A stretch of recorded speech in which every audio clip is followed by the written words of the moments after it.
আজকে এখানে হাজির হয়েছে, পথে ঢেউয়ের মতো লোক আসছে। সারা বাংলাদেশ জুড়ে কোটি কোটি মানুষ আজকে এই মুহূর্তের জন্য অপেক্ষা করছে। তারা তাকিয়ে আছে হাদির কথা শোনার জন্য। আজকে বিদেশে যারা আছে বাংলাদেশি, এই মুহূর্তে তারাও হাদির কথা জানতে চায়। প্রিয় ওসমান হাদি, তোমাকে আমরা বিদায় দিতে আসি নাই এখানে। তুমি আমাদের বুকের ভেতরে আছো এবং চিরদিন বাংলাদেশ যতদিন আছে তুমি সকল বাংলাদেশির বুকের মধ্যে থাকবে। এটা কেউ সরাতে পারবে না। আমরা আজকে তোমাকে প্রিয় হাদি বিদায় দিতে আসিনি। আমরা তোমার কাছে আমরা ওয়াদা করতে এসেছি। তুমি যা বলে গেছো সেটা যেন আমরা পূরণ করতে পারি, সেই ওয়াদা করার জন্য আমরা একত্র হয়েছি। সেই ওয়াদা শুধু আমরা নয়, পুরুষানুক্রমে বাংলাদেশের সব মানুষ পূরণ করবে। সেই ওয়াদা করার জন্যই আমরা তোমার কাছে আজকে এসেছি, সবাই মিলে যে যেখানে আছি।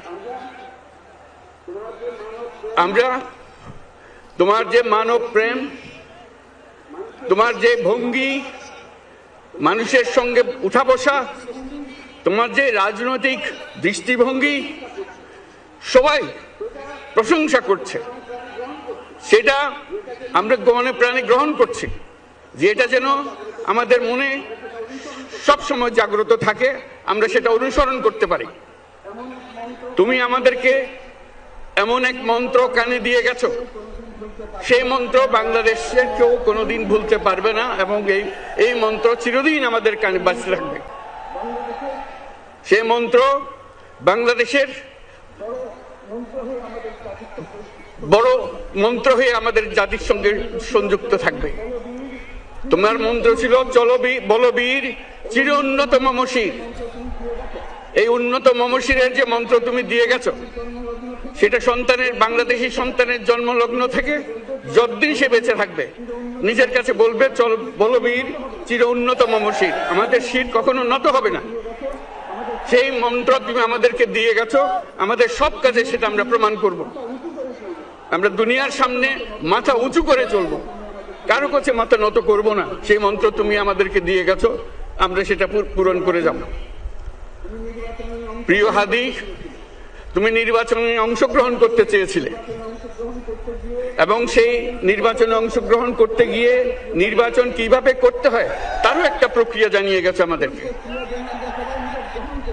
সেই প্রক্রিয়া যেন আমরা সবাই মিলে গ্রহণ করি, যে কিভাবে প্রচারণা কার্য চালাতে হয়, কিভাবে মানুষের কাছে যেতে হয়, কিভাবে মানুষকে কষ্ট না দিয়ে তার বক্তব্য প্রকাশ করতে হয়, কিভাবে বিনীতভাবে মানুষের কাছে আসতে হয়, সবকিছু তুমি শিক্ষা দিয়ে গেছো। আমরা এই শিক্ষা গ্রহণ করলাম, আমরা এই শিক্ষা চালু করতে চাই। আমরা সবাই আমাদের জীবনে আমাদের রাজনীতিকে এই পর্যায়ে নিয়ে আসতে চাই, যাতে হাদি আমাদের জীবনে স্পষ্টভাবে জাগ্রত থাকে। হাদি, তুমি হারিয়ে যাবে না, তুমি কোনোদিন কেউ তোমাকে ভুলতে পারবে না। তুমি যুগ যুগ ধরে আমাদের সঙ্গে থাকবে, আমাদেরকে তোমার মন্ত্র পুনঃ পুনঃ মনে করিয়ে দেবে, আমরা তোমাকে মনে করিয়ে দেব চলবীর উন্নত মমশির। আমরা সেই মন্ত্র নিয়ে আজকে সামনের পথে এগিয়ে যাব।